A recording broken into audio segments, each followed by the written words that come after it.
Welcome to the Ducks Unlimited podcast, the only podcast about all things waterfowl. From hunting insights to science-based discussions about ducks, geese, and issues affecting waterfowl and wetlands conservation in North America, we bring the resource to you. The DU Podcast with your host, Chris Jennings. Today I've got Brook Richard from Lafayette, Louisiana. Currently, he's the Higdon Outdoors corporate relations manager. Correct. Brook is a world-class speck hunter, caller, been called a speck specialist. And I think, we kind of talked before this, and he said he's had this question probably a million times in the last few years. People are just starting to see specks, starting to get into it. People are buying speck decoys. People are buying speck calls because they want to get in on this action. What are you telling people, hey, here's your starting point? Gosh, yeah, it's a multifaceted question, and there's so many different answers. It's typically, hey, I'm duck hunting and I see specks. I haven't seen a lot of them before. Now I see them. What do I do? Brook, how do I target these birds? And a lot of times, it's a very easy answer. It's, do you have a speck call? Well, yeah, I got one and I'm trying, and we'll get their attention, but they won't finish. Okay, well, do you have speck decoys out? Yeah, well, we do. Well, what seems to be the problem? Well, they're just not finishing. Okay, well, you ever thought of maybe eliminating some of your duck spread because specks are picking up on your duck spread? And absolutely. Maybe they're cautious of your duck decoys. And turn off the mojo, maybe. A lot of times that's what it is. It's folks hunting over water, they're seeing specks, and specks are just hanging up at 80 yards. Mm-hmm. And specks are very well known for that, whether you have duck decoys out or not. It's just part of the speck game. Even as a world-class caller, you probably see them hang up at 80 80 to 90 yards. Maybe play the old shift game where they get shifty moving left and right on you. They won't do it often because I'll pack up and leave if it's just not my day. You got to pick your day. We'll fight through it a lot of times, but it's just the name of the game with speck hunting. That's what makes them fun to hunt. They're not easy to successfully harvest a lot of times, but that's what keeps you going back for more. Makes the good days good. Absolutely. And you started speck hunting down in Louisiana. Yeah. Then you transitioned. Sure. Up north, you mentioned earlier that, someone had called and said, hey, we want you to come up here and kind of be the speck specialist. Yep, and that's the thing is originally from Lafayette, Louisiana, you hunt what you have. You hunt the hunt you have, if you will, and down south in South Louisiana, we, haven't had the best duck seasons, but we had an abundance of specks when I was growing up. So we targeted specks. It was the low-lying fruit, and we were successful at it. And so growing up targeting specks, created what I didn't know was a great opportunity for me in the future, and that's folks in Arkansas and all over the country saying, "Man, please come show me how to shoot these things." And it's like, as a a young person from South Louisiana, with that opportunity is handed to you, you're like, you know what? I'd love to go speck hunting with you in another state. That sounds like a great idea, and that's really where I got my foot in the door, guiding and things like that. It's just a unique skill set, or was a unique skill set. Now, not so much, because specs are popping up everywhere, and folks are learning the game really quick. Yeah, it's now exciting. You got speck calling contests. Mm-hmm. I mean, you say you've judged a bunch. You were at the Fall Flight Festival recently. Yep. Yeah, it's awesome to see the spec thing blowing up. And, I moved up to Paducah, Kentucky to work for Higdon Outdoors in 2016, and I was very happily surprised when I got to Paducah, Kentucky, and saw a huntable population of specks, because I was kind of worried, but Arkansas isn't too far away from Western Kentucky, so I knew I could go through the back door and still get Arkansas. But yeah, I mean, it's people, they're having speck calling contests in Peoria, Illinois, for goodness sake. I mean, what more could you want being a speck hunter? It's like, hey, people like to speck hunt now. I'm in a room with 10 friends now instead of just me being the only one who likes speck hunting. That's cool. Be the first to know when ducks are on the move. Sign up for DU's waterfowl migration email alerts and receive ongoing in-depth updates on the latest habitat conditions, weather changes, and hunting reports for your flyway. Visit ducks.org/migration alerts. Actually, where I'm from in Terre Haute, Indiana, I never even saw a speck until I moved down here to Memphis, started hunting Arkansas and Mississippi.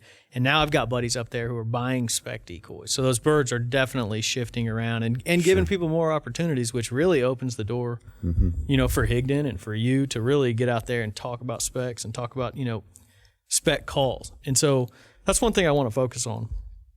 I am not a great speck caller. I do just enough to be dangerous to a lot of juvenile specks. Sometimes some adults. I'll take pride in that. But hey, the juvies always fall for it. How do you explain to people to get, what's the first step in really becoming a good speck caller?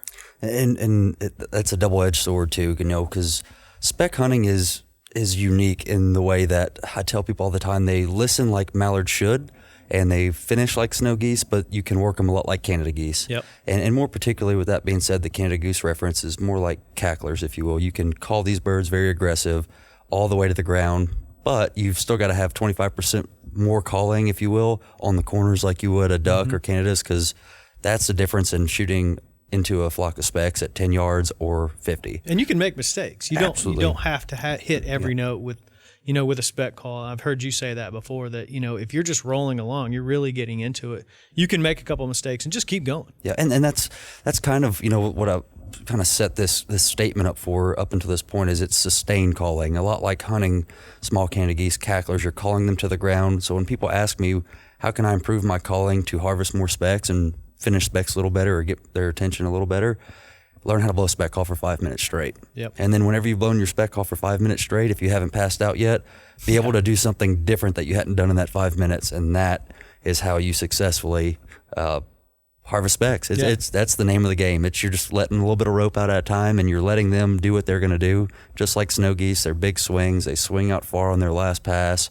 They drop down low, and you've got to be able to turn them on that last corner, and they're going to come in on the deck. But you got to be able to give it to them. Yep. And if you stop calling, a lot of times they get nervous. These birds are a lot like snow geese. You hear them making noise. It's because they're eating. They're aggressive.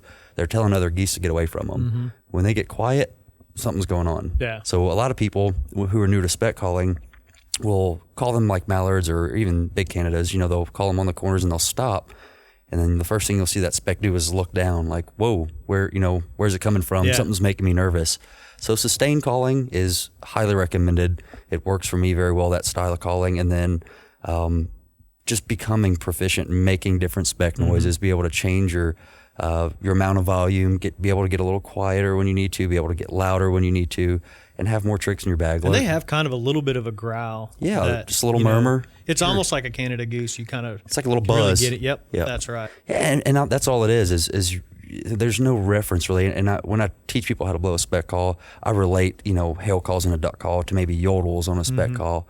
But in all reality, it's just noise. It's these are geese telling other geese, get away from me, or hey, I'm really excited because I'm hungry. Yeah. So it's noise, it's sustained calling, it's calling for extended periods of time to finish these birds, call them to the ground, and they're coming to sound. Speck calling is a huge advantage when it comes to trying to harvest specks. If you don't have a speck call, and I'll just say this, I get asked all the time, we're going speck hunting, you forget one thing, you're bringing decoys or your call 100% of the time. Yeah. I would rather leave decoys at home and have my call to go harvest specks than vice versa. Yep. And I truly believe that, and specks go to noise. They're looking for it, and there's a visual aspect to it, but calling is super important. So if you're listening to this, you want to learn how to get specks within 30 yards of you, go get you a speck call and start learning how to make speck sounds, because it's going to help you out in the field. That's awesome. Well, Brook, I appreciate you joining me today. More information, you can check out ducks.org, ducks.org/calling tips. There's tons of calls on there. There's even some videos of Brook describing how to blow speck call and even some real advanced tactics. So I appreciate you joining me today. Thanks a lot. Thank you for having me. Thank you for listening to this episode of the DU Podcast. Be sure to rate, review, and subscribe to the show, and visit www.ducks.org/DU Podcast for resources based on today's topics, as well as access to more episodes. Opinions expressed by guests do not necessarily reflect those of Ducks Unlimited. Until next time, stay tuned to the Ducks.